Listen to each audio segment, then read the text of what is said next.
ఒక చిన్న బిట్ చూసిన తర్వాత జస్టిఫై చేసి తనే ఇలా చేస్తుండు అని చెప్పడం మాత్రం that is not fair. And అందరూ ఒక మ్యాన్ పిచ్ కి ఐ మీన్ మ్యాన్ చెప్పే విషయాలకి చాలాసార్లు నెగ్లెక్ట్ చేయడం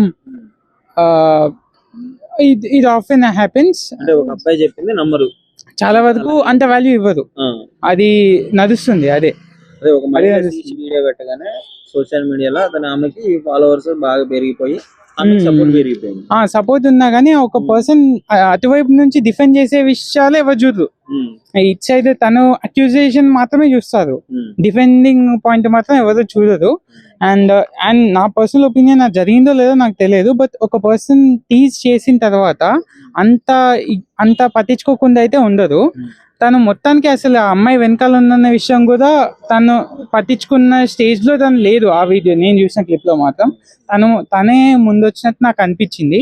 బట్ సమ్హౌ ఇలా ఒక పర్సన్ మ్యాన్ పర్స్పెక్టివ్ లో కూడా తను ఏం చేశాడు, తను డిఫెండ్ చేయలేకుండా మనమే ఒక జస్టిఫికేషన్ ఇచ్చి ఇలా ఒక పర్సన్ అక్యూజ్ చేయడం అయితే కరెక్ట్ కాదు.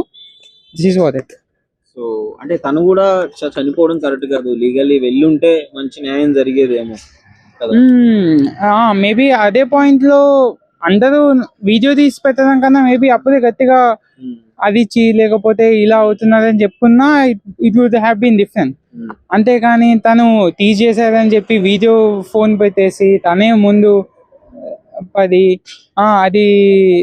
అలానే అనిపిస్తుంది వీడియోలో. ఇప్పుడు తను అలాంటిదో కదా మనకు తెలియదు, వీడియో చూస్తే మాత్రం తనే వచ్చి చేస్తున్నట్లు తనే అట్లా అనుకుంటే తను ఏదో తీసేసేది అన్నారు.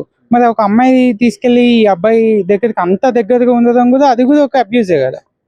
ఏదో ఎవరికొకరికి చూపించాలని చెప్పేసి సరే ఈయన చేస్తుందో లేదో అని చెప్పేసి మీద పడ్డం కూడా తప్పే. మరి అదే ఒక అబ్బాయి ఒక అమ్మాయి మీద అదే